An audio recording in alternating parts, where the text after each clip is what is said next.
introducción, digamos, a la Constitución. Lo que vamos a ver en la clase que viene, que sí vamos a hablar un poco más concretamente de supremacía constitucional. Es decir, vamos a ver por qué la Constitución es la norma suprema de nuestro país y por qué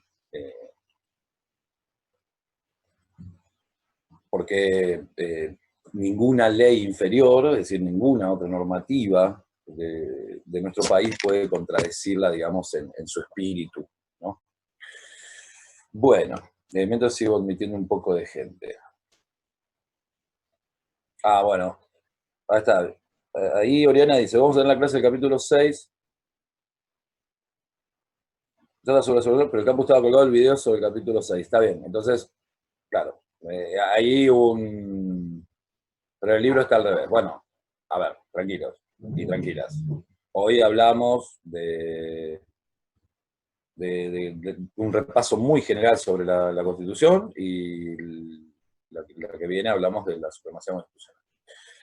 Así que empecemos a hacer las preguntas que queramos sobre el tema puntual. A ver, una de las cosas importantes que aparece en el texto que tienen que tener en cuenta es la dificultad que tuvo nuestro país para darse una constitución. Es decir, tuvieron que pasar muchos años desde la independencia o desde la Revolución de Mayo, si quieren, hasta 1853, hasta la muerte de Rosas, hasta después de la batalla de Caseros. Esto tiene que ver con cuestiones estrictamente políticas, y la verdad, tiene que ver con que, sobre todo, con que en el caso de Rosas puntualmente, que fue quien dominó la escena política por lo menos desde los años 30,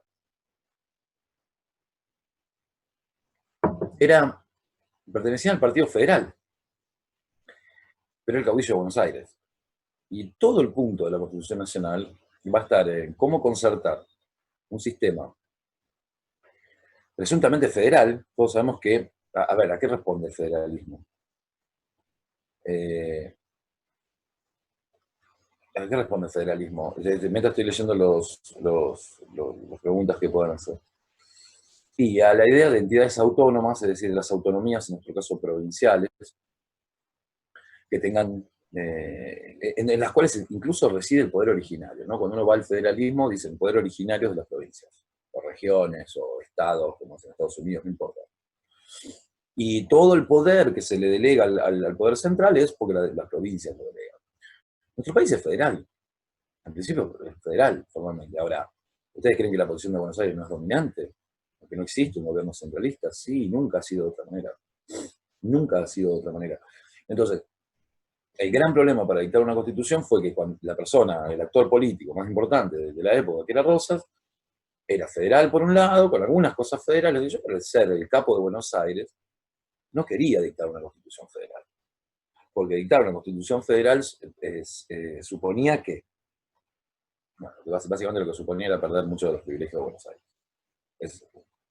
¿Dónde están los privilegios de Buenos Aires? Más allá de la cantidad de personas, más allá de que la inmigración había ido ahí. Hay dos palabritas claves, esto lo deben haber leído bastante, y son el puerto y la aduana. Todo lo que entraba y todo lo que salía de Buenos Aires, de Argentina, entraba y salía por Buenos Aires. Y la aduana, es donde se cobran los aranceles, también eran de Buenos Aires. Entonces, Buenos Aires después tenía la oportunidad, además de enviarlo al interior, también cobrando, ¿no? Esa primacía de Buenos Aires, que sigue hasta el día de hoy, basta ir al interior para darse cuenta en gran parte del odio que nos tienen, y más allá de lo cultural, digo, en lo estrictamente económico. Es lo que impidió dictar una constitución. Ahora bien, cuando se dictó la Constitución del 53, reformada muchas veces, una reforma muy importante, la del 49 de Perón, que después vuelve para atrás, por supuesto, cuando es derrocado Perón, y lo único que queda de la Constitución de Perón es el artículo 14 bis, que es el que contiene los derechos económicos, sociales y culturales, como le decía la última clase. Eh, y la Constitución, tal como lo habíamos visto, creo que también en la clase pasada, siempre va a tener dos partes. El modelo de Constitución, que está basado en los Estados Unidos, en la mayoría de constituciones de países que sean democráticos, tiene una parte dogmática, es decir, una parte, a ver, en esta parte yo siempre cuando doy las clases les pregunto si saben qué es un dogma. Ahora no tiene mucho sentido porque no tenemos mucho ida y vuelta. Si alguien lo quiere escribir me parece bárbaro, pero tengo que ser más rápido. El dogma, un dogma, es algo que no se puede discutir. Un dogma es una determinada teoría sobre una cuestión. Por ejemplo, el dogma católico, si uno es católico no puede discutir la Trinidad, que Dios es uno y es tres, más allá de que le parezca antiintuitivo o antilógico, digamos, ¿no? Ilógico. Los dogmas, ahí está, ahí Ignacio dice, es una esencia que es indiscutible. Bueno, sí, esencia, la palabra esencia, digamos, una teoría, una postura, una afirmación, una proposición, o una serie de proposiciones. Pero la característica es la que dice Ignacio, no se puede discutir. La Constitución, en la parte dogmática, es aquella que tiene todas las declaraciones, derechos y garantías, que es con la que nosotros más o menos vamos a vivir. Es decir, ahí se dice, ¿a qué tengo derecho? Vamos por parte, ¿qué es una declaración? Una declaración es, por ejemplo, cuando dice el artículo 1 que la Argentina tiene una forma de gobierno representativa, republicana y federal, o el artículo 2 que dice que la Argentina sostiene el culto católico apostólico romano. Son declaraciones. Ahí no están, simplemente está el Estado, digamos, el Estado está hablando y está diciendo, bueno, yo voy a hacer esto y lo otro. Después empiezan los derechos. Los derechos, es decir, fíjense sobre todo el 14 y el 14 bis. Ahí están casi todos los derechos, en el primero los derechos civiles, en el segundo los sociales y económicos. Pero además están las garantías. ¿Por qué? Porque los derechos sin garantías serían meras declaraciones. Es decir, si yo digo que tengo derecho a la libertad de pensamiento y yo después no tengo la garantía de que si alguien va contra mi libertad de pensamiento, yo voy a poder recurrir a la justicia, voy a poder recurrir a distintos foros administrativos, voy a poder defender ese derecho, es una pavada. Los derechos serían únicamente de palabras vacías, básicamente. Entonces, todo derecho tiene que ir complementado por una garantía. ¿Garantía de qué? Garantía de que el Estado lo vas a respetar. De que no es justamente una mera declaración, que no es una expresión de deseos, sino que es algo que se va a hacer cumplir. El Estado después tiene una serie de aparatos y dispositivos para hacerlo cumplir. Es decir, por ejemplo, no me dejan opinar sobre algo, creo que me están censurando, voy a la justicia y pido que se respete mi derecho a la libertad de expresión. Por ejemplo, así todos. Perdón.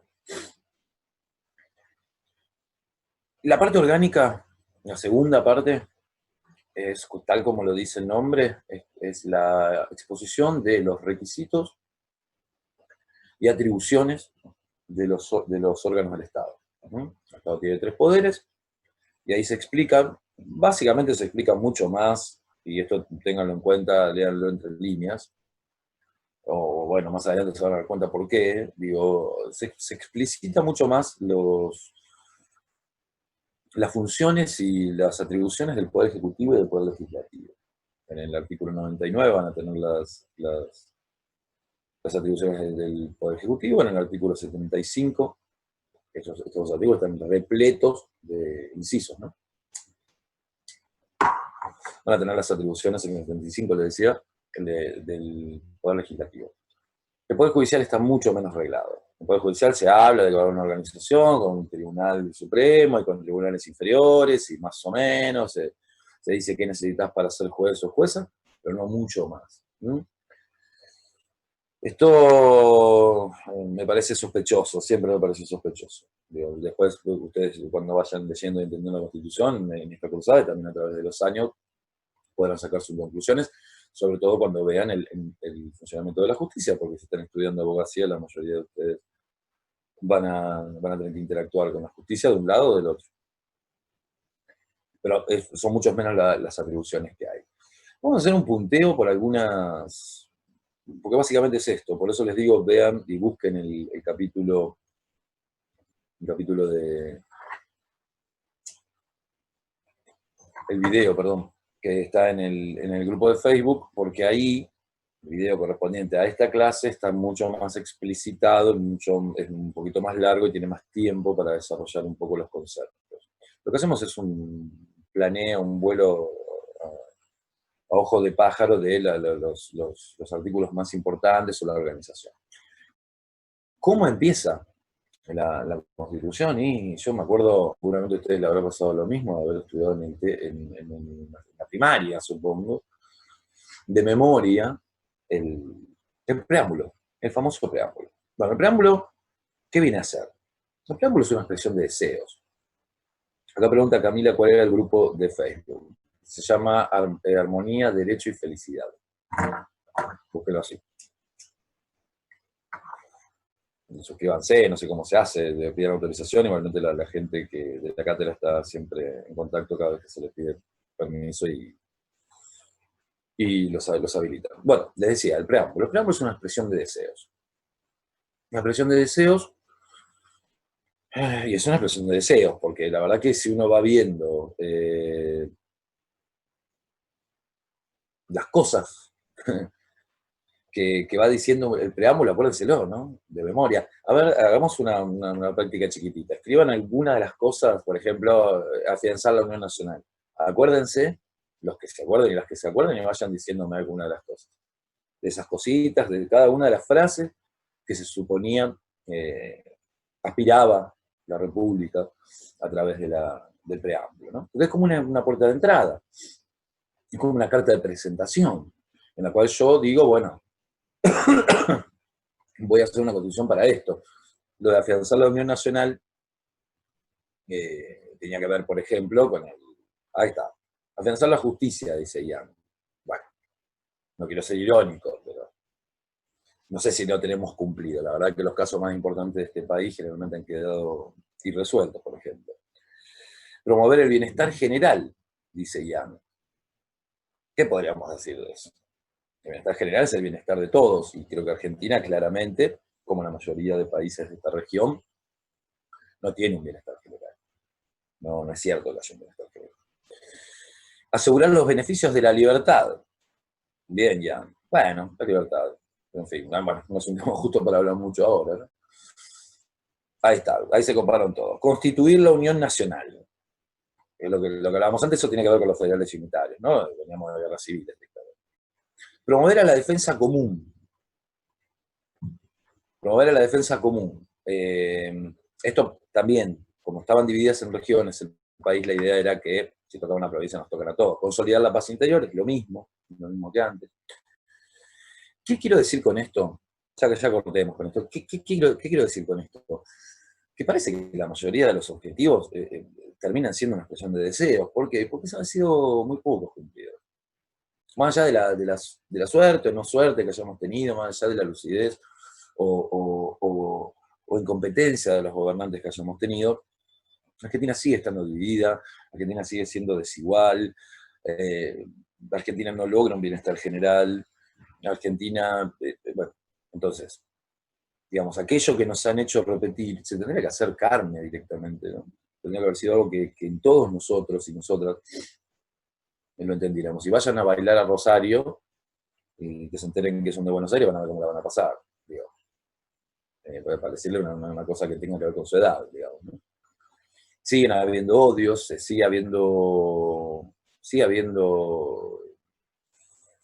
A ver, está buenísimo que uno quiera su provincia y su lugar. El problema es cuando eso siempre se da en disputa con otro. Fíjense la relación de Córdoba con los gobiernos centrales desde hace muchos años, ¿no? Yo he tenido la oportunidad de viajar mucho a Córdoba por distintas razones y hay una cuestión medio endocéntrica ahí donde realmente creen que es una república aparte, pero digo, no va contra los cordobeses, entiéndanme, por favor, es como la cultura, no hemos logrado desde la cultura entendernos como uno solo. ¿Tendríamos que hacerlo? No lo sé, no lo sé. Quizás estaría buenísimo que cada uno viva de acuerdo a sus regiones, y si me preguntan a mí, sería mucho más lógico que cada provincia tuviese leyes y tuviese una autonomía. Fíjense lo que pasó con el tema del aborto. Fíjense lo que pasó con el tema del aborto. Hay provincias en las que prácticamente estarían de acuerdo en no dar de ninguna manera el aborto. Las provincias del norte, sobre todo, por una cuestión conservadora, por una cuestión de ideología, por una cuestión de religión. Bueno, entonces, no podría ser que en esos lugares no lo den, y uno sabría que si va a vivir a tal lugar o si vive en tal lugar, ese derecho no lo va a tener. Ahora, en otros sí. Lo que digo es, no hemos logrado lo que decía el preámbulo.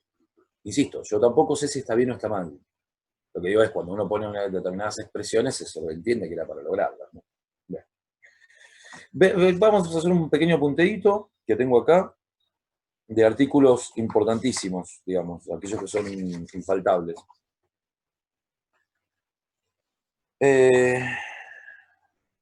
Justamente, los primeros artículos los tenemos, aluden a la forma de gobierno, representativa, republicana y federal. ¿Representativa por qué?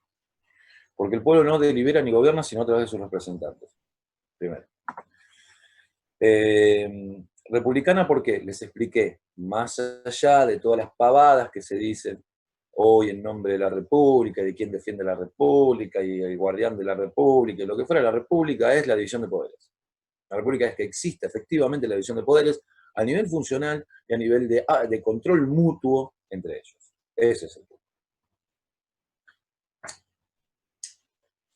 Y federal, justamente. La idea de las autonomías provinciales, ¿no? Ese era un poco el punto. Con las paradojas históricas que tenemos. Yo no considero que Argentina sea un país federal, directamente lo digo. No creo que sea cierto. Federal es Estados Unidos, donde vos en Texas podés ser fusilado por cualquier cosa, y al lado, en California, esa misma cosa está permitida. Bueno, son realmente autónomos en sus formas, en sus culturas, en sus sistemas económicos muchas veces. Bien. Las atribuciones de las provincias que han retenido para sí, ahí pueden ver el federalismo, lo tienen sobre todo en el artículo 5, 6 y 7. Del 9 al 12 se hace referencia directamente a la existencia de aduanas nacionales y la libre circulación de los productos. ¿Esto qué quiere decir? Que ya no existían. Abigail me dice, perdón, no encuentro la página de Facebook. Se llama Derecho, Armonía y Felicidad. Se llama igual que el libro. Es un grupo de Facebook.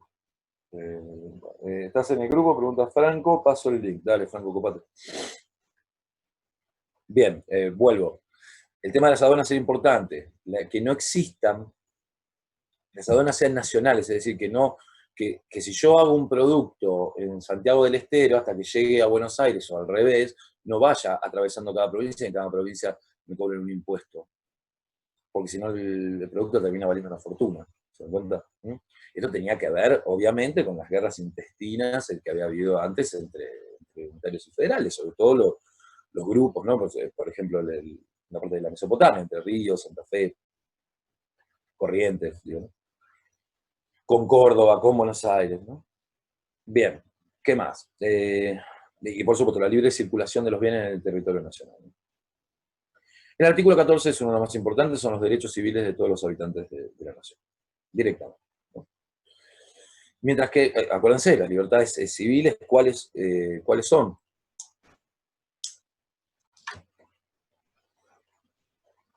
El derecho a la libertad de expresión, a la libertad de culto, a la libertad de reunión, a la libertad de asociación, ¿no? La libertad de trabajo, bueno, en fin.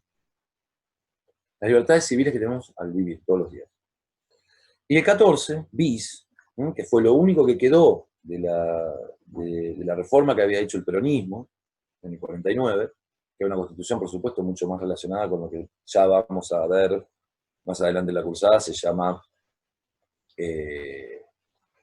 estado de bienestar, digamos, ¿no? Un estado mucho más presente, mucho más grande. E incorpora, pero lo incorporó en distintos artículos, digamos, el peronismo, cuando lo reformó, lo incorporó en distintos artículos.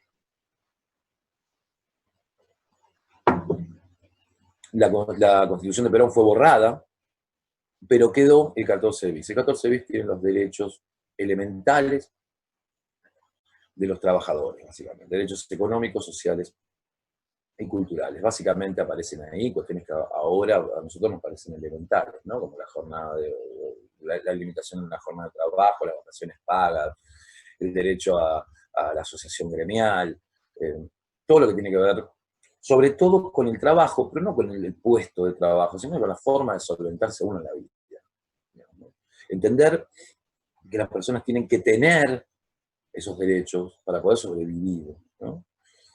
No se olviden que mientras estaban haciendo esta constitución, por ejemplo, en Inglaterra, y no por poner un ejemplo, podría poner muchos otros, podríamos poner ejemplos de hoy, en Inglaterra era legal que trabajen los chicos hasta de 4 años, jornadas de 14 horas, con su familia, para ganar más plata. Entonces,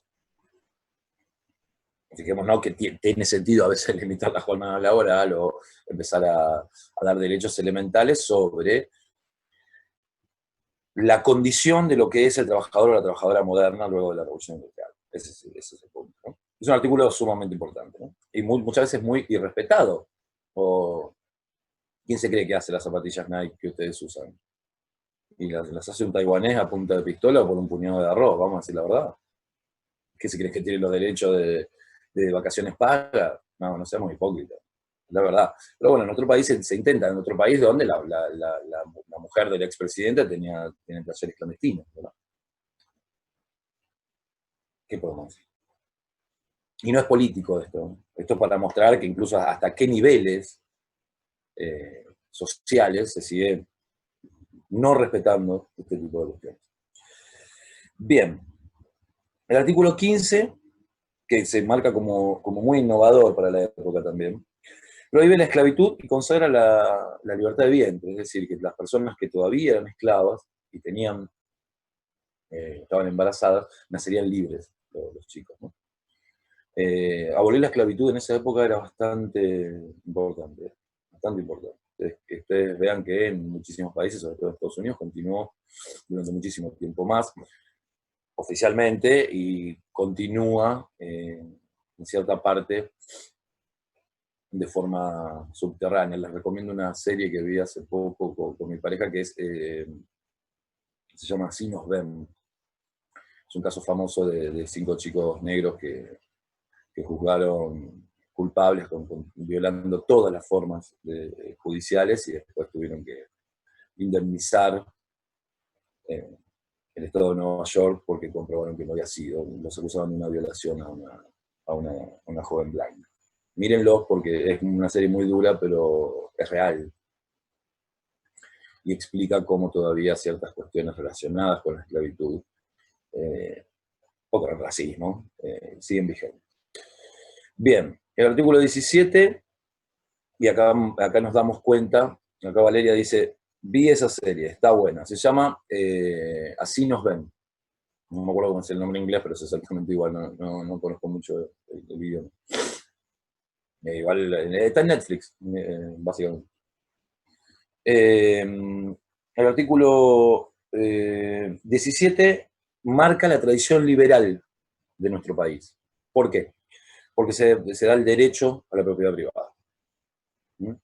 Y es uno de los derechos más importantes, ¿no? Es el que marca, digamos, el sesgo liberal que tiene.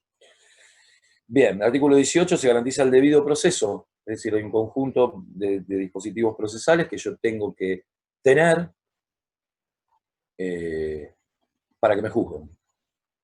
Un derecho a un juicio justo, a tener una defensa, bueno, justamente con la serie que les estaba hablando. Fíjense las cuestiones del debido proceso, por ejemplo, en la serie que les estaba hablando, interrogan a chicos de 14, 15, 16 años, sin abogados, sin padres, sin nada, la policía apurándolo, cagándolo a palo. Digo. Bueno, eso justamente es lo anti debido proceso, digamos. Bien, ¿qué más? El artículo 19, que para mí es uno de los más importantes de la Constitución, es el derecho de reserva, lo que se llama el derecho de reserva. Es decir, nosotros cedimos un montón de cosas. Acá Tamara dice el derecho a no declarar contra sí mismo, por ejemplo. Por ejemplo, el debido proceso contiene un montón de cosas, pero básicamente, si lo redondeamos, es tener el derecho a una defensa tener derecho a que los jueces y juezas sean imparciales. Hablamos básicamente de eso. Le decía, el artículo 19, nosotros somos gobernados y entregamos un montón de cosas que no podemos hacer por mano propia para formar parte de la sociedad, para formar parte del Estado. Ahora bien, ¿qué nos queda? Bueno, nos queda nuestra intimidad, nos queda nuestra privacidad. Tiene que haber lugares físicos y mentales en los cuales yo pueda hacer lo que quiera, siempre que no perjudique a terceros. Este es un tema muy importante, por ejemplo, en todos los juicios que tienen que ver con el consumo de drogas, ¿no? La idea de que si una persona se lastima a sí misma, en todo caso, pero no perjudica a terceros, ¿cuál sería la lesividad del acto? Es decir, ¿cuál sería el daño que provoca como para ser considerado un delito cuando es considerado un delito por las leyes vigentes? Es un tema interesantísimo, entender qué parte nos queda a nosotros para pensar lo que queramos, para vivir lo que queramos, ¿en dónde? En nuestra habitación, en nuestra casa, en la calle, pero sin molestar a nadie. Bueno, es un tema hermoso para estudiar y sobre todo para hacerse respetar, ¿no? Porque si no el Estado se puede convertir en un monstruo. El Estado se puede convertir en un monstruo como los grandes monstruos totalitarios, que eso, el estalinismo, vean películas, La vida de los otros, creo que se llama una que habla sobre justamente el espionaje, los estados en donde no había forma de tener ni en tu propia casa un poco de libertad. Bueno, eso es un tema, ¿no? Ese es el 19.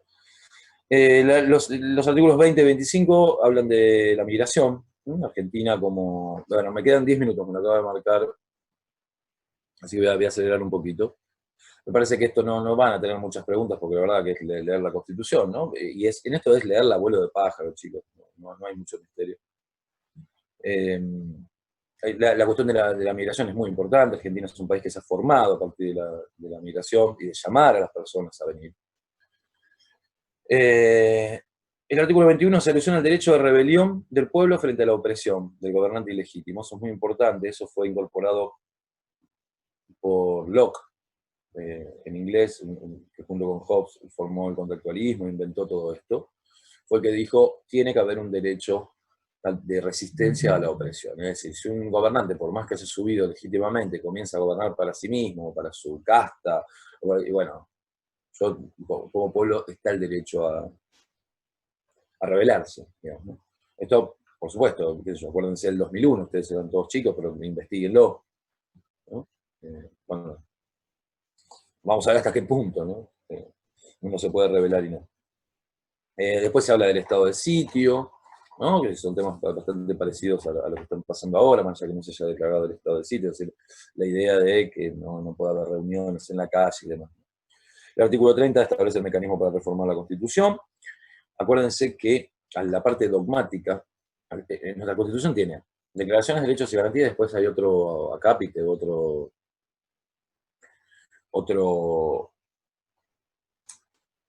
conjunto,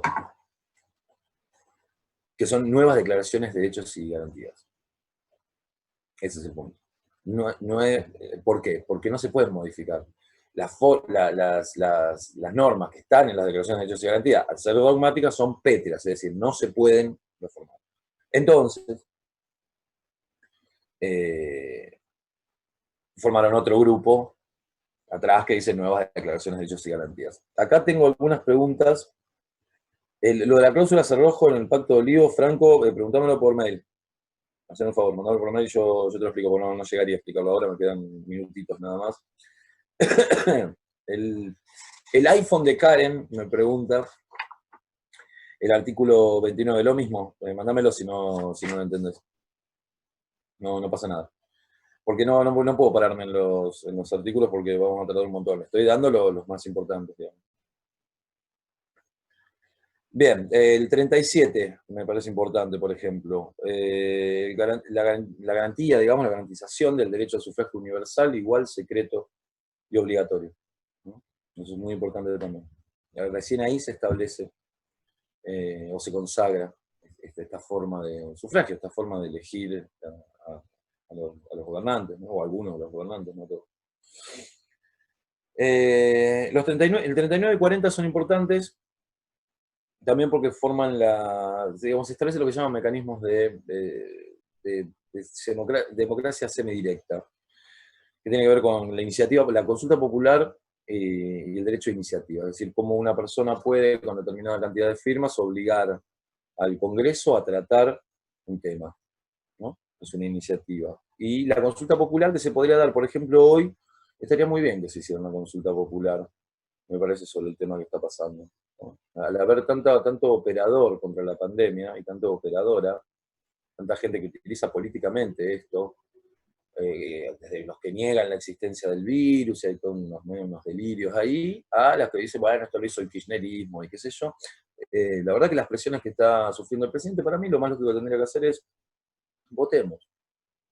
Está bien, sería un quilombo porque cómo vas a votar, ¿no?